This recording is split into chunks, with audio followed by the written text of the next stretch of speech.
I'm going to present our next speaker.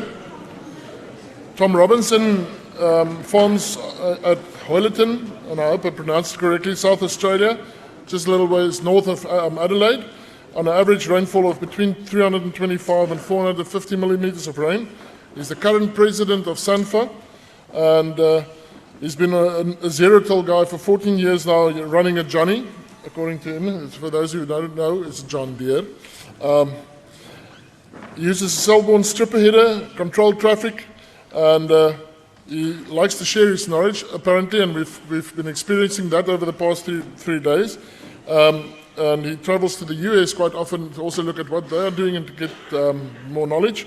So we're looking forward to listen to Tom. I mean, this is a guy that actually does what you guys are doing on the farm every day. So we're looking forward to listening to you, Tom. Thanks.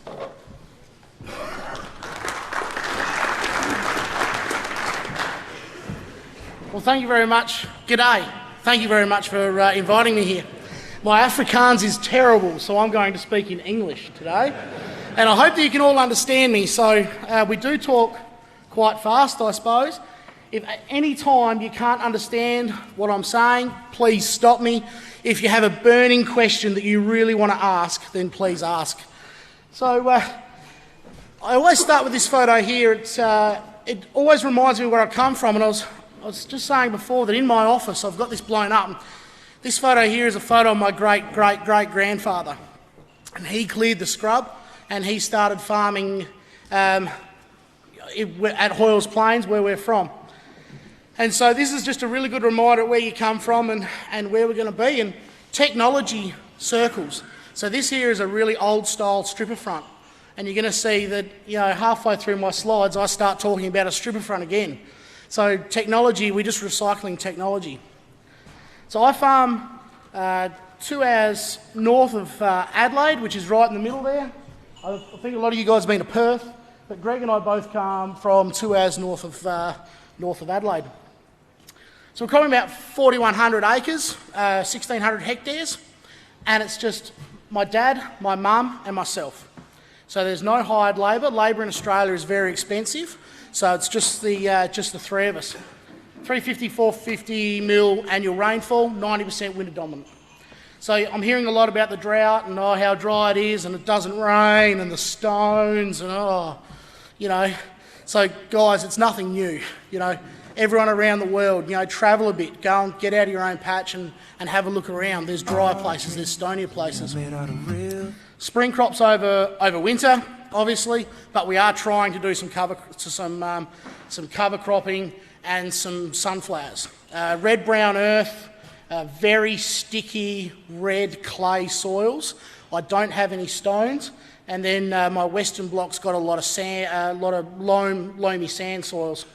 We have a boron toxic subsoil, so down between 70 centimetres and 120 centimetres deep, we can get into boron subsoils.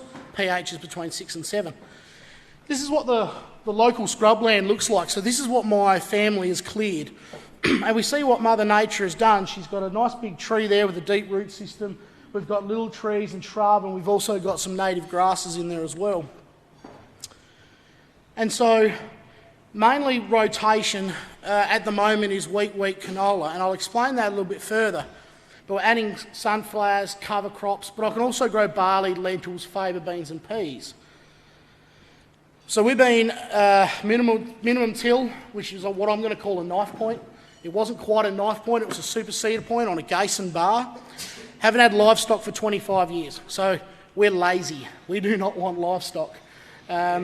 So we crop every single acre, every single year. So we've been zero till for 14 years. So my father brought the Johnny disc single disc seeder 14 years ago, and we haven't looked back. And then when just after I came home on the farm, we went to a trip to New Zealand, part of SANTFA, and I came home and brought a shell-borne stripper header. And we've been controlled traffic for about 4 years now.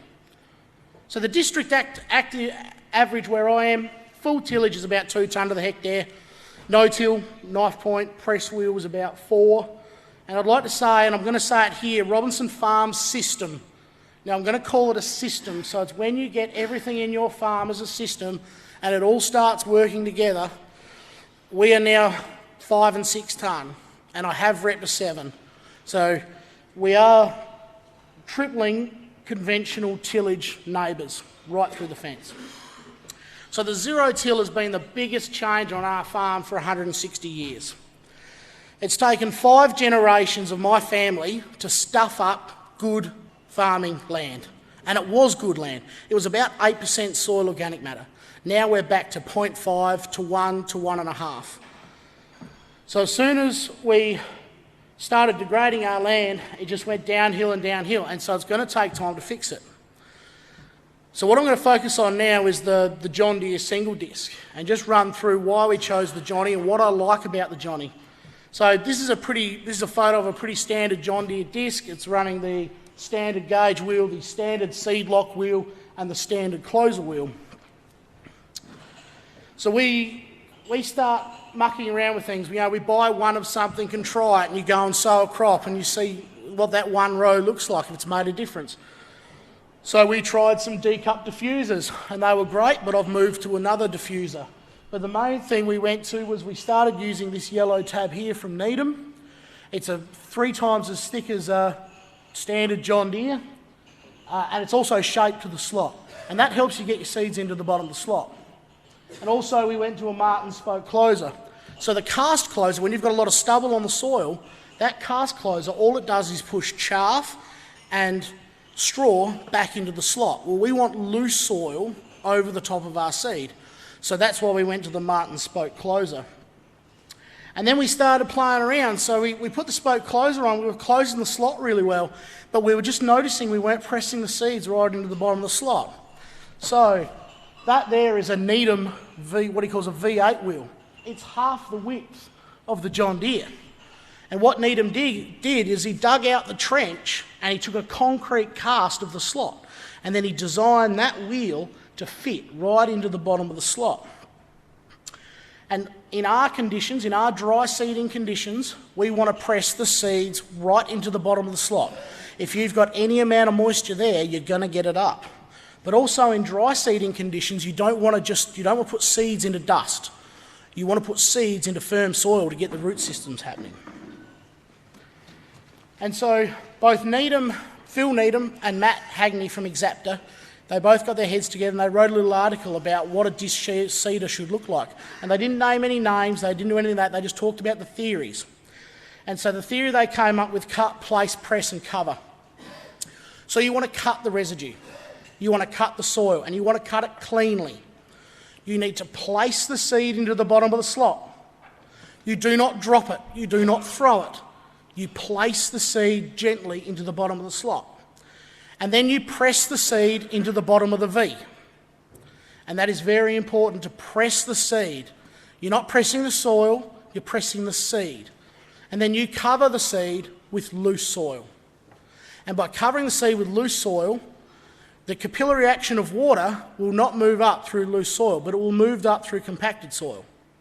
And also, you don't want to use any extra energy from that seedling to get up through compacted soil. You want it to come up through beautiful loose soil.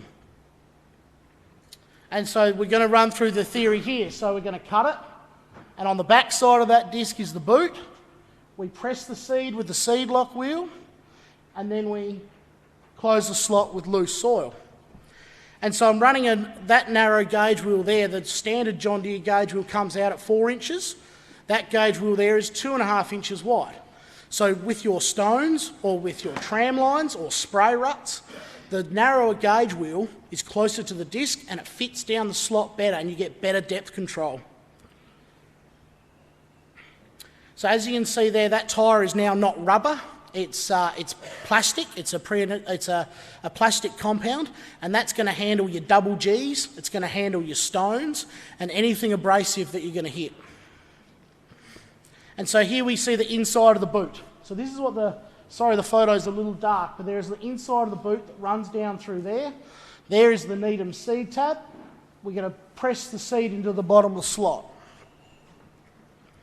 And hopefully this photo's a little bit better. See here we've got the back of the boot, and underneath there, that's where the seed comes out. So that boot is like a slippery dip. And that's what makes a Johnny, is that boot. And then we make sure the seed is in the bottom of the slot, and then we press the seed into the bottom. So for Australian conditions, that's why I like that. So we get perfect seed placement, every seed, every row across the whole farm. I want it perfect. Now I know that's going to be hard with some of you guys with hired men, but because we don't hire anybody, I run the seeder. And if there's a stuff up, I'm looking at it all year, and I kick myself every time I drive past it. So when you drive the seeder, or your son, or your brother, or your nephew, there's some accountability to put every seed where it's supposed to be at the right depth. But also by doing that, you get better seed germination. You get exactly how many seeds you want to come up. Now, I see there's a lot of issues with ryegrass here. It was the same at home too. Ryegrass is a major issue. But if you stop cultivating and you start getting a good stand on narrow row spacings and get every seed up on the right day, weeds, your wheat and canola will outcompete weeds. It is very simple. So when you move to a disc seeder, go to narrow row spacings. Order it as narrow as row spacing as you can. And so we started sowing into bigger stubbles. We were using a platform, a draper head on the harvester, and we're sowing into bigger and bigger stubbles, and that was creating some issues. So we were using a 2388 combine, wasn't getting the correct spread out the back of the harvester. And so we started seeing chaff issues. The chaff fraction was getting us into trouble. But we were still trying to leave as much stubble standing up. But what we started noticing was our soil was starting to fix itself. Our soil was getting better. And so the cutting, as our soil started to firm up under zero-till, the cutting became better. And so we always describe it that if you wanted to cut a block of cheese with a knife, cutting it on fluffy soils coming out of tillage would be like cutting that block of cheese on a pillow. But once you've been in zero-till for more than 5 years, your soil creates structure. And soil under zero-till is not fluffy, it's not soft. It's like a firm sponge. And so when you're cutting that block of cheese, you're cutting it on a granite table, and hairpinning will go away. And I've heard a lot of hairpinning guys say, what about hairpinning? And I just say, it'll go away, don't worry about it. You've just got to be in the system for 5+ years to let it go away. But there is also some management things you can do. So this here is a crop of lentils that was sown into some standing stubble. And so the lentils, we're creating our own microclimate. And the lentils, it creates better harvestability for smaller crops. And so the lentils stand up between the straw, and you can get your harvester underneath them to pick them up. But after 5 years, we started to lose ground cover. And our soils became hungry. And we were pouring stubbles back into our soils, and they just got hungrier and hungrier. And our nutrient recycling was speeding up. And we had to really then question, what's next? Where do we go now? And so our soils were so hungry that we were getting these bare patches down our rows, and on our turn rows we were losing stubble every time we were running over them. And the stubble cover wasn't even across the whole field. Different soil types were eating stubble faster than others, but every time we drove over it, we'd crunch it up and sort of press it into the soil a little bit. And so we had to question ourselves what was giving us in our rotation the lack of residue, and it was our legume rotation. Now, I love growing legumes, it's fantastic, but the lack of residue was getting us into trouble. And so this was little wheat emerging through pea stubble. And this is not good enough. If you want to do zero-till, you need full stubble retention. So all these bare spots, it's just not good enough. We needed to have more stubble. And so we thought about, running an alternative crop. And in 2010, we had a thunderstorm go through summertime, which ruined a lot of wheat. But it gave us the opportunity to go and sow a summer crop, and this was our first taste of summer cropping. And so we started mucking around with sunflowers. And this was great. And we watched them grow, and we sprayed them and fertilised them. And we didn't really understand what was happening underneath the soil. we needed to get a shovel and dig and have a look underneath. And the sunflowers just keep growing. And we basically didn't have any more rain that summer. We had 100 mil and we planted on it. And the sunflowers got bigger and they put on these huge mungus heads. And actually, because we're not from a summer cropping area, people ask me, well, are you losing sunflowers to birds? And I said, no, my biggest issue is people coming and stealing them. And so I told the story to Peter Griff the other day. And so I went into the local store and there was a vase, and in the vase was a beautiful sunflower. It had just opened up, it was fantastic. I said to the young lady behind the counter, I said, where did you get that beautiful sunflower from? It's fantastic. And she said, oh, some idiot farmer out at Hoyleton's growing sunflowers. And that was me. But I didn't say anything, I brought my thing and walked away. So that was the mentality from the other people in the region too, is it's never going to work. Well, until we try it, we don't actually know that it's not. And so that year we repped about 1.5 tons to the hectare of sunflowers. So we'd harvested the peas already, and that was a true double crop. And then that went back into wheat. But the one thing wrong with sunflowers was we didn't get ground cover. It was a great crop, and they have beautiful root systems, and I love growing them. But the sunflowers didn't give me enough ground cover. So that was the one lesson from that. But the crop there, where those sunflowers have grown, it was an 80 hectare crop, and I had 50 hectares of sunflowers. That patch where the sunflowers grew in the summer of 2012, I always reap 0.5 ton to 3/4 ton more. Always. Now, I can't explain it. I don't know why. But it's just something about the root systems of the sunflowers, of opening up the hard pan from previous generations. But that patch there, I always reap more grain.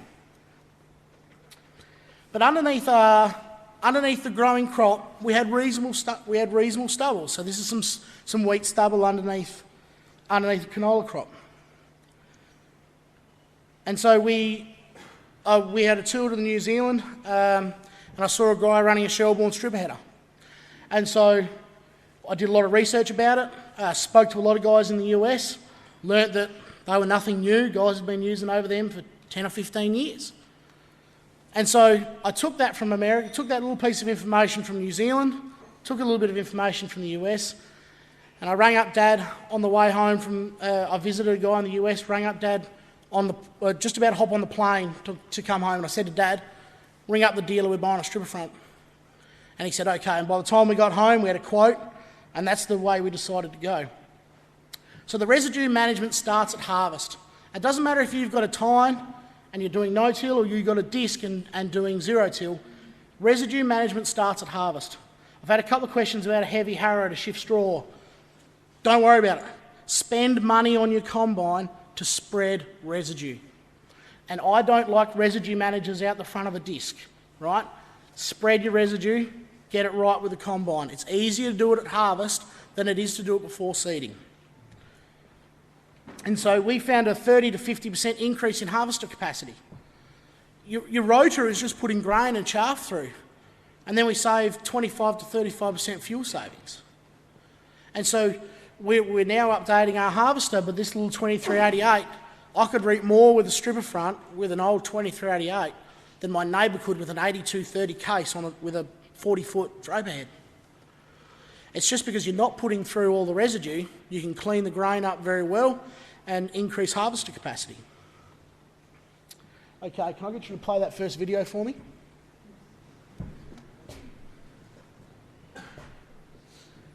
And so I was down in Texas, and I got talking to an older fella in Texas, and we're talking about stripper fronts and how much we love sowing back into the straw, and we love it because we're saving fuel and harvester capacity. And I said, how do you harvest your canola? And he said to me, I just strip it. And I said, that won't work. He goes, yeah, it works. It really does work. And so here we started last year. We had 500 hectares of canola in, and we direct headed 200. What I like about this is I'm leaving some stubble standing up. I'm not putting as much through the combine. It's easier to spread out the back of the combine than my nav chopper. And so we did that 200 hectares, and and fantastic. We had side-by-side windrow versus stripper front. And we had windrows that had blown around. We'd had shattered seeds in the windrow, and right next to it, we had standing canola with no shattered pods. But what we also noticed was we picked up 2% oil content, and we get paid in Australia for oil content on canola. So straight away, we're gaining money. So underneath the stripper straw, underneath the wheat stripper straw, we're noticing faster water infiltration. And that's what Greg was talking about today. Stubble increases water infiltration. But when you've got stubble standing this high, the water droplet that comes in hits the stubble, runs down the stubble, in through the crown of the old plant and down the old root system. So this is a source. This was done in the US, and cultivated versus 30 centimetres. So only 30 centimetre stubble height, they found that they had 68% less wind reduction and 30% less evaporation. So, and also what we start noticing then is, because all my stubble is standing up, we've reduced hairpinning. And the longer the straw, the easier it is to cut. So when you're a child and you're running around and you go to a tree and you find a stick, the longer that branch or the longer the stick, the easier it is to break. The shorter the stick, the harder it is to break. It's exactly the same with straw. So if you need to cut straw with a disc, the longer the straw and the more you can get it to stand up, the easier it works. And so we always had a few issues with the chaff fraction with canola, sowing canola into the chaff fraction. And so we started with the stripper header, and we noticed our stands of canola became fantastic. We were getting every single seed up. We had to reduce our seeding rate. And so what we were doing is, yes, we reduced the hairpinning, we reduced the chaff fraction, but we're creating our own microclimate. So we were actually creating our own little microclimate down in here for a little canola seed to germinate and grow. And so what we noticed then is that you can go to a kitchenware shop and you can buy a meat temperature tester and put it in your bucky, right? And every time you jump in the paddock, just put it in your pocket, push it in the ground, have a look, see what the soil temperature is. And that's what we were doing. So we were noticing that the warmer soil temps in winter by 2 to 4 degrees than my neighbour. So we were still recycling nutrients when my neighbour's paddock was below 10 degrees and he had no nitrogen mineralisation at all, and yet we were still mineralising some nitrogen. But the biggest difference we saw was in the summertime versus my conventional neighbour. He had soil temperatures of 65 degrees plus in our hot summers, and right next door we're in the 30s. Now 30 is still too hot. You know, we need to get it back to 20 or 25, but 30 degrees difference between stubble treatments. And so we started growing wheat on wheat. You know, we've been mucking around with wheat on wheat for a few years, and we learned that we could soon get wheat up through wheat, and that is just beautiful, sowing canola into 2 wheat stubbles. So you've got double the amount of straw to get canola through. So then we decided, well, what's next? Where do we go? You know, the stripper front's working great. We were going to change over some machinery, and so we decided, well, you know, where do we go? And so we decided we were going to move into controlled traffic. And controlled traffic takes time, but you can get there. Controlled traffic is just keeping all the wheel traffic to designated tram lines, matching up all your machinery, widths, and then wheel tracks and spacings. So in a conventional paddock without controlled traffic, you normally traffic about 75 to 100% of the paddock. So if you're a soil microorganism or a worm or something, I really wouldn't want to be driven over. And that was our theory too. We don't want to be driven over by a truck. So we thought, right, if we're going to help improve our soils with zero till, we need to go to controlled traffic. So in controlled traffic, about 15% of our paddocks are trafficked. And so the key there is to match up your implement widths. And so we find the easiest to match up with 3 to 1. So you've got your boom sprayer up the top, and that can either be 120 feet, 100 feet or 90. And then you've got your harvesting operation and your seeding operation. And then you try and match up all your wheel marks as well. So there's a couple of options along that side. 120, so we're actually at the 100-foot boom. We're 100-foot boom, 33 and a third foot drill, and a 33 and a third foot header. So then we started matching up our wheel marks, our tractors, to 120-inch wheel centres. I'm going to talk in American, we call it American because all our machinery comes from America. So it's easier to talk to them about machinery when matching up wheel centres. So we put cotton reels on an old 7120 that we were using for spreading, and so that cost me about $2,500. Removed the inside jewels from our MX, which was free. Just 2 days of swearing to get the rims off. And so we started, and of course you've got to be running GPS and guidance and stuff like that. So you're running those wheel marks and exactly the same wheel marks from the sprayer and the harvester. And so our drill was 30 feet wide, and then we stretched it out to 33 1/3 feet. And that cost me about $15,000 Australian. So I brought some more openers, and we stretched it out, brought a bit more steel, a bit of welding and a bit of angle grinding and some swearing, and we finally got there. And then we decided to buy a grain cart that same year, just for harvest efficiencies and things like that. And so we purchased that ready to go into full control traffic. And then guys asked me, well, why'd you buy tracks? I said, well, that grain cart there holds 35 tonne. I do not want 35 tonne on a set of wheels this wide. I want 35 tonne spread over the amount of ground on controlled traffic as much as I can. Again, do you want to be driven over? And so there's a few advantages with controlled traffic. Improving yields 10 to 40%. I can't guarantee those numbers. We're doing so many things at the same time. It's about the system. It's about your jigsaw puzzle that's your farm and matching it all together.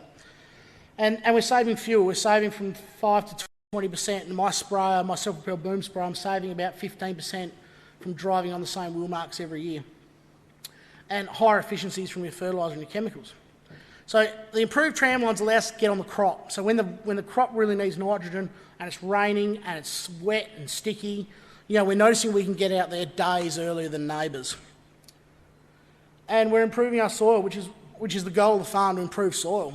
So we're getting faster water infiltration rate, and we're noticing higher water use efficiencies. But also, I'm going to go back to this photo again, even planter and drill depth. So you've got no ruts out in the paddock or even wheel marks that are 2 inches lower. Every seed up on the same day. That's what I want. And so by able to go into controlled traffic, there is no random wheel marks through the paddock. Disadvantages. Teaching old dogs new tricks. So this is where my father, he ran out of urea with a spreader and he turned around in the middle of the paddock. That photo there was taken 2 years after he did it. And so I was spraying one day and we went out and I saw this and I thought, gee, that's weird. I don't think I've ever turned there before. And so I went and got Dad and we drove out in the bucky and we jumped the fence and had a look, and I said, did you do that? It's either you or me. I don't think I did it. And so and he said, yeah, I did that. I said, can you remember when you did it? Oh, not really. And so we looked back at our notes and we sort of thought about it for a bit and we worked out it's got to be from 2 years ago. And so that's the difference now, that as soon as you start controlling your traffic, you realise you have compaction. So neighbours of mine go to me, we don't have compaction. It's because the whole field's compacted. It's not until you actually control your traffic that you notice you've got compaction. And so now we've spent more money, keep buying machinery, as all farmers do, but now 2015 we'll be on full control traffic. And just before I left, my new combine had arrived. And so, guys, when I went to my salesman, I said, I want a new combine. Yeah, okay, no worries. He spec'd it up, and I said, there's one thing missing. He said, what's that? I said, tracks. And he said, why do you want tracks? I said, that harvester with a full bin and a stripper front out the front's nearly 40 tonne. Again, do you want to be driven over by 40 tonne? And they couldn't guarantee me that wheels were going to last with that amount of weight over the front tyres on 3 metre centres. And I said to him, I want tracks. And Dad and I had always been saying, as soon as we buy a new harvester, it's going to be on tracks. Spread the weight evenly along the track. And so in 2012, we decided that we don't have any sheep, so we get bored in the summertime. So we decided we wanted to go to 6-inch row spacings. So I brought some more openers, and you take all the openers off, and there's a lot of swearing, but we got there. You know, we narrowed our row spacing up to 6-inch rows. Competition is king. If you want to get rid of weeds, competition. As soon as you've got competition, your weeds are at a disadvantage. Then your chemicals work better. It only makes sense. Why give on 12-inch rows, you've got 11 inches between the gaps where weeds can grow? And so like I said, moved to 6-inch row spacings, but you need the narrow gauge wheels. If you're going to do it, you need the narrow gauge wheels, because otherwise it's not going to fit. And so this is what the 6-inch row spacings look like. And you drive past it and you think, there is no chance a weed's got in that. How's a weed going to compete with a wheat crop that looks like that?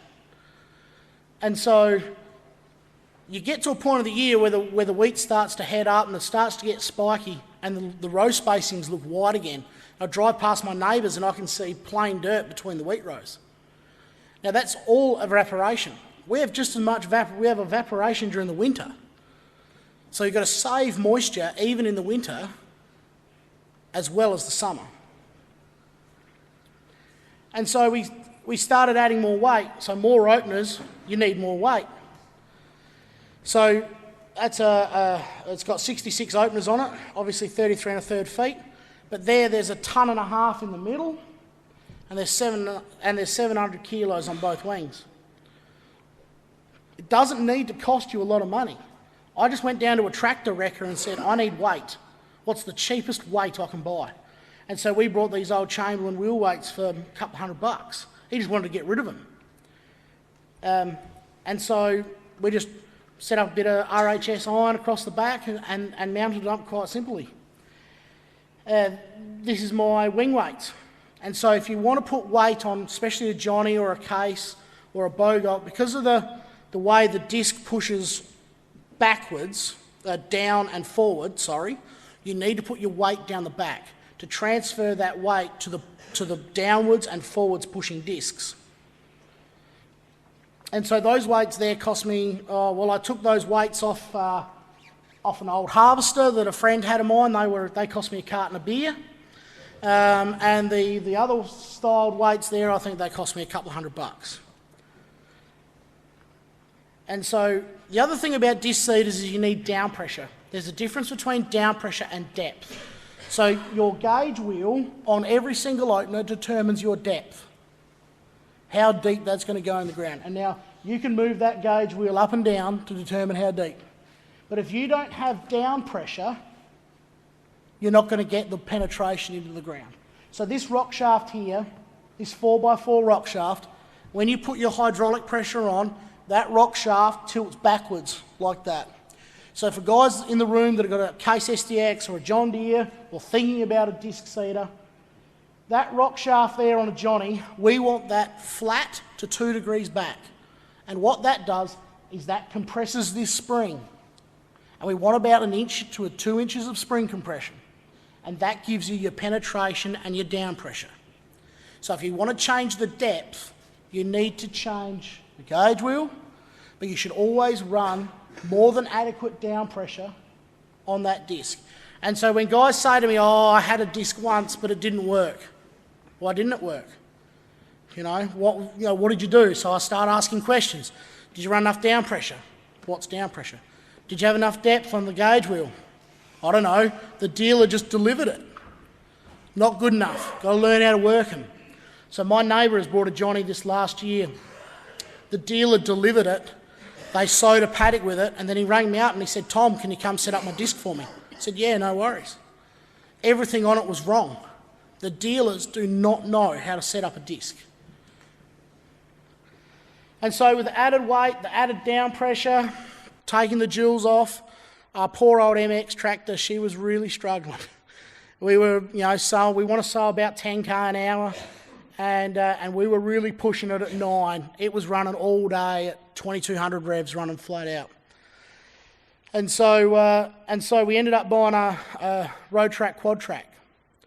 Now it's got 16-inch tracks on it. It's on 120-inch wheel spacings. Fits perfectly into my controlled traffic. And so Grandpa thought it was bloody brilliant when it rocked up. Because he always says, well, those weren't the good old days. He goes, these are the good days. You're sitting in an air-conditioned tractor cab in a leather seat. So that photo there is a photo of my grandfather. He's 94 years old with his first tractor and me with my first tractor. And so this tractor here does multiple jobs. So this tractor here does all my seeding. And then we put a 3-point linkage spreader on the back. It does all my spreading. So we've got 16-inch tracks on the tractor, and we've got 15.5-inch tyres on the sprayer. So it all matches up. And then we put it on the grain cart. And so that tractor there does all my work. So I would rather buy one tractor, buy the right tractor. Now I know it costs me a lot of money to do it, but that tractor gets used all year. And so we use it during the summertime, harvest time for running grain and bagging grain. And then we use it when we're out trucking grain. We use it for shifting grain around as well. And so I want to start with the cover cropping, where we started mucking around with cover crops and things like that. And so we pulled the grain. We had this summer, it was very rare for us, but we had another thunderstorm come through, and we got a little bit of rain. So we quickly took the tractor off the grain cart and put it onto the seeder. And so we started sowing. How well does that come up? But there's in my cover crop, I had sunflowers, corn, sorghum, safflower, mung beans, field peas, lab, cowpeas, and tillage radish. And so, can we play the second video, please?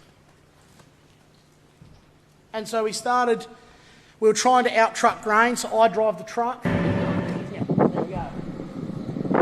So this was sowing the cover crop into stripped wheat straw. We'd only finished that paddock a couple of weeks ago. As you can see, there's still a bag down the back. And it was a hectic couple of weeks while we were trying to out-truck grain and sow. And so this is what I want to see. I want to see 100% of the ground covered 100% of the time. Even when that disc passes through that ground, I don't want to see soil. If I've seen soil, I haven't done a good enough job. And so that's our seeding operation. Very simple. No harrowing, no burning, no baling. I'm lazy. This is what I want to do. One pass.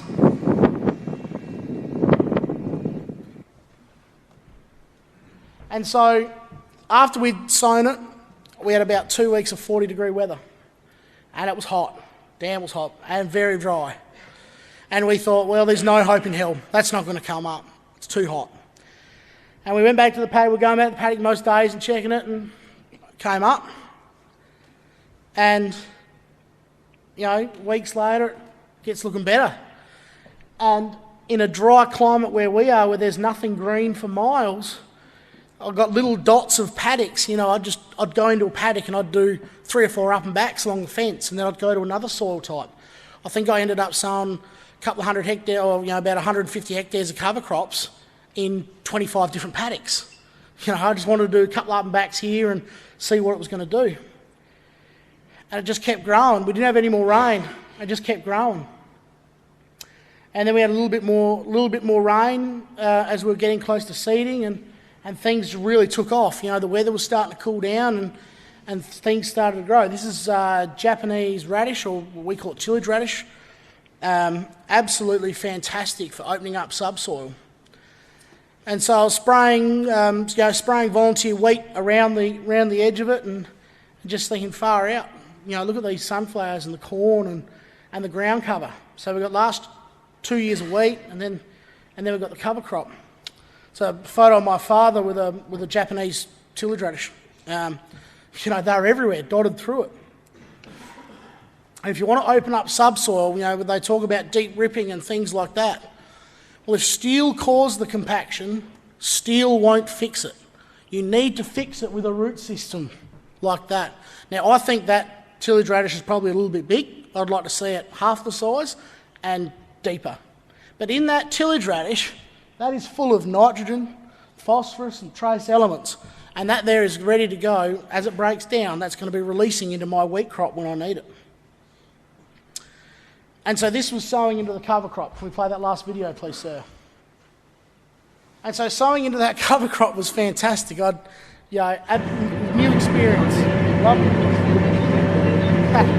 I've got to take a video of this. This is fantastic. And so Dad was outside taking videos and watching everything just flow through as we're sowing on 6-inch rows and sowing wheat back into that.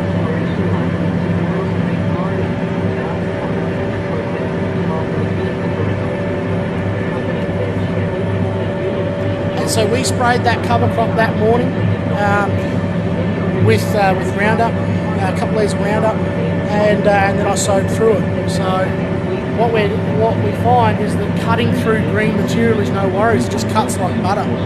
So you can cut through as much green material as you like.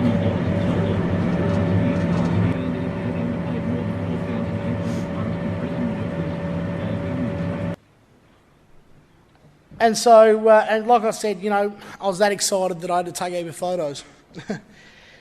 So then we get onto a SANTFA paid project, and I'd like to thank Greg for all his hard work that he does for SANTFA. And the SANTFA board always say to Greg, you need to be 5, 10, 20 years ahead. And we want to do research on cover cropping. I like what Johan's doing. So we thought what we'd do is we put 2 soil moisture probes side by side in the paddock. Now, the top graph there is where the cover crop was, and the bottom one was traditional summer fallow sprayed. But it was still in waist-high strip straw. And so what we noticed here is that we had used 30 mil, that cover crop used 30 millimetres to grow. But what we're noticing now at this end of the season, that where the cover crop was is caught up. There's only 5 mil difference now where the cover crop is to where it wasn't. So we start asking ourselves, what's going on? Why is that happening? How can we catch up 25 millimetres of plant available water over the season? But the water that I need now is more important than the water I needed, 3 months ago. The water I need now is to fill a crop. So that's why we got Greg to do the magnet today. So we need to work out what cover crops is drawing water and what's not. So this is how I use my moisture probes. So we've got, there's 4 years there, and I use it like a fuel gauge. Imagine if your car didn't have a fuel gauge, or your bucky didn't have a fuel gauge. How would you know what's going on? When do I stop to fill up? So I use this as a fuel gauge. So if we look at the top one here, let's say we've got red for empty, blue for full. It's that easy. When it rains, it goes up. When a crop uses moisture, it goes down. And so we're looking at here. So we've got wheat, canola, and wheat, and then wheat again.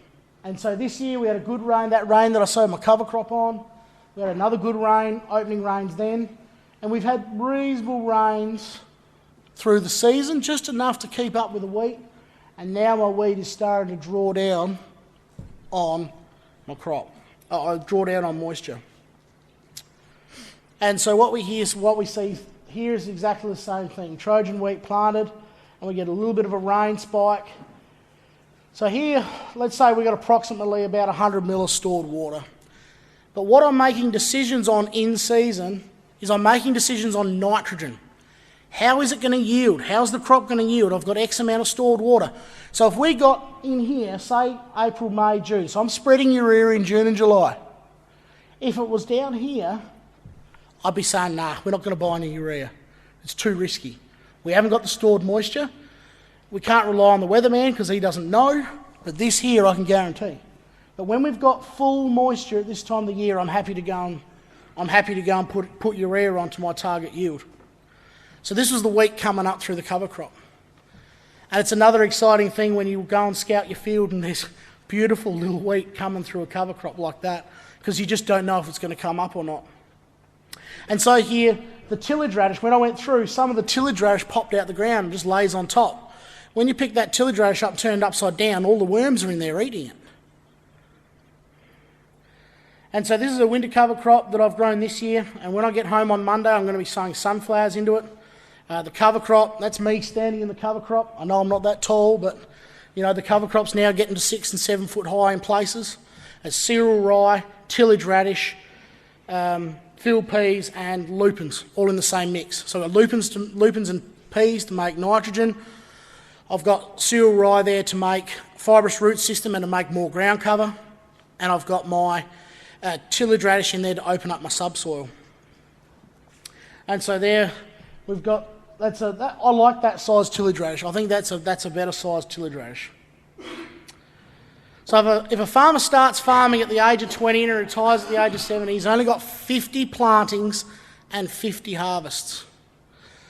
So we always like to make sure that we make every single one count. And I was at a farm show in America, and I sat next to an old fellow, and we had lunch, and this was the quote he gave me. He said, "Live like you'll die tomorrow, but farm like you'll live forever." So thank you very much for inviting me here. I hope you learned a lot, and if you're on Twitter, you can follow me at Anashka Farms. I do put a lot of photos and stuff like that. There won't be a lot of talk, but there'll be a lot of photos. I enjoy putting photos up. And if you're also on Twitter, SA No Till. That's how you can keep in touch with us guys, keep in touch with what we're up to. So thank you very much.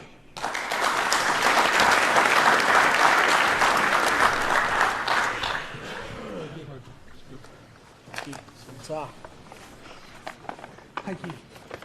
Is there any questions? We've got one quick question before we need to go on. Colin can come up. That's good. All right. Thank you. Or else bother him during lunch.